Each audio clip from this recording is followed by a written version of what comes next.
afternoon. My name is Chief Rick Oliva. That's R-I-C-K-O-L-I-V as in Victor, A. Adam. I have a very short statement to make today because of the investigation is ongoing. On today's date at approximately 10:15 a.m., one of our officers observed who we believe to be Timothy Olson pushing a bicycle in the 7,000 block of South 35th Street in the city of Franklin. As officers approached Olson, he fled into a nearby condominium complex. Officers pursued, and after a brief struggle where Olson had to be tased, he was taken into custody. Now, Olson, as you're aware, is wanted by several jurisdictions for several different incidents that have been previously reported on. In addition, Olson is a suspect in a kidnapping and an identity theft that occurred in Franklin on a 79-year-old woman on November 23rd. In addition, at the scene, we determined that Olson is involved in at least 2 burglaries in the city that occurred just prior to his arrest. Olson complained of shortness of breath, so he was conveyed to a nearby hospital where he was treated and released. He is presently in our lockup facility being interviewed by detectives from Franklin, Racine, and South Milwaukee. And we'll provide any more information as we get it and as we're able to do. On Wednesday night, was that woman drugged, or what exactly was the incident there? The woman was having drinks at a local restaurant bar. She was approached by Olson, who offered her a drink. She declined. She ultimately left, and he approached her in the parking lot with the threat of a gun, forced her into her own car, and held her for a number of hours. Chief, what was the nature of the identity theft situation you mentioned? Was he forcing her into a car as well? What happened there? Well, he took, among other things, one of her credit cards and withdrew cash. How did he do? How did he gain access to that? Well, that's all under investigation at this time.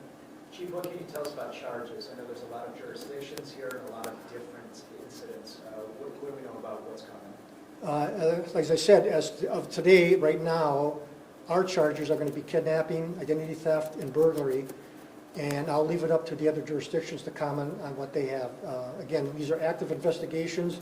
There's a lot of evidence to be processed, and it's really up to those jurisdictions to decide what they have and what they intend to charge. What bar did he interact with that woman on November 23rd? I'm sorry, was it? What bar was he at when he interacted with that woman? Was that the woman in her 70s? Is that 79-year-old woman. Did he drive her around?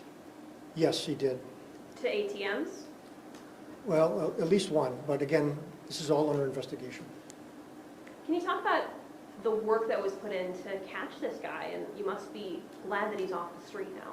Well, absolutely, we're glad he's off the street, and we put a tremendous amount of effort in locating him. He had been cited in Franklin in the past few days. As early as last night, he was observed entering one of our establishments, but we weren't able to locate him. So we knew he was in the area, and today we made an all-out effort to search the city, and fortunately one of our officers was very observant and saw him. When you said that you made an all-out effort, are you putting an all call out to all bars in the area? How do you communicate that with the local establishments here? Yeah, we started by just going to bar to bar, restaurant to restaurant, and advising them. Of course, most people are aware of him and knew what he looked like from news accounts. We also put it on our Facebook page, and we distribute that information through our business email tree. Does you know where he lives now? And, you know, the 55-year-old woman who died in South Milwaukee, she froze for a bit. He said, oh, I'm going to get an inhaler for her, and he ran away. Are you searching where he lives to see if there's, you know, anything where he put things in women's drinks? Well, we are looking to see where he has been residing, because that's unclear at this point. So do you know the connection to Franklin for him? No, Do you think he was homeless, or do you think that he's just not saying where he is? we don't know at this time. Is he cooperating with you guys, talking? He has given a statement at this time. How's the Franklin woman doing? She's doing fine. She was very shook up, to say the least. She was very relieved to hear that we took him into custody. For the incident, or the spotting last night, we were talking to the worker over there, and that the guy borrowed an employee's phone to make phone calls. Do you know who he was calling last night at that restaurant? That's under investigation at this time. Did he call you guys at all? Did Olson call? Yeah, from that phone? I won't comment on that at this time.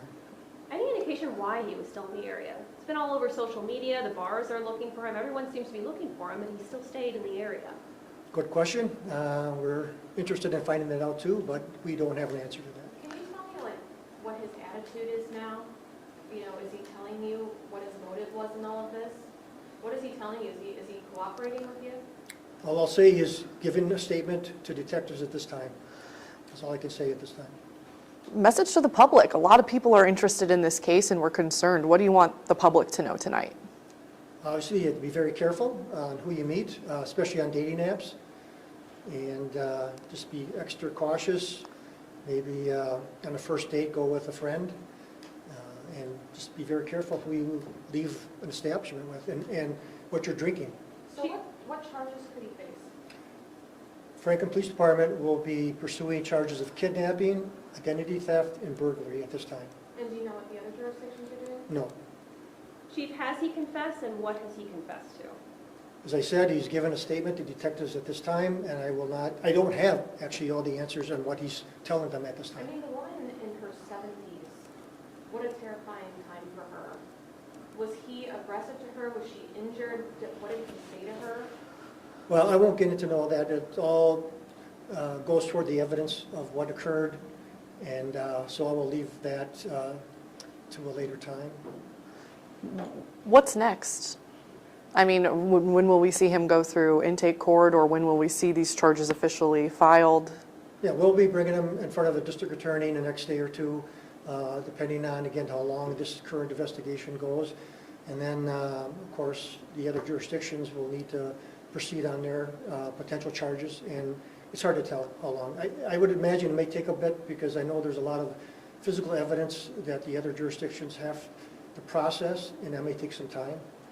So the woman who passed away in South Milwaukee, in Milwaukee County, what happened here, the attempted kidnapping here, why is he in Racine right now, in custody in Racine? I don't know who got that information or where it came from, but he's not in custody in Racine. He is custody in the Franklin Police Department. Okay.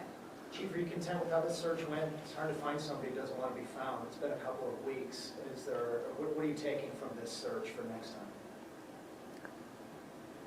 It's not much to take. I mean, sometimes it's hard to find people. I mean, it can be elusive, and just sometimes it takes time, maybe it takes a little luck, but it's just not as easy seeing someone's picture and going out down the block and finding them. You know, these people are in and out of buildings, homes, so just have to do your best searching, and hopefully someone comes forward, or an officer is observant enough to find the person, which happened today. Is he from here? Or, because I have heard Illinois connections. Do you know about his Illinois connections? He's got relatives in this general area. Okay. Do you know about his crimes in Illinois? We are aware of incidents that he's involved in across the southeast area, including Illinois. Would you say this was luck that an officer spotted him, or was it all the work that you guys put in? No, I mean, every bit of police work, I guess, has an element of luck, but I wouldn't call this luck. I would call this very good, observant police work. Do you think there are other victims out there? We don't know. We'd like to know. I think it's likely that there's other victims, maybe some that are maybe embarrassed to come forward. Hopefully that he's in custody now, that if there are victims, that they're more likely to call their local departments and report that. Hopefully that would be the case. Have you been, There's no doubt that this person would continue to do what he did until caught. have you been working with the dating site that he was on to see if there were any victims or how to find him? Again, I won't get into all the investigative areas and leads that we pursued at this time. Okay, thank you very much. Thank you. Thank you.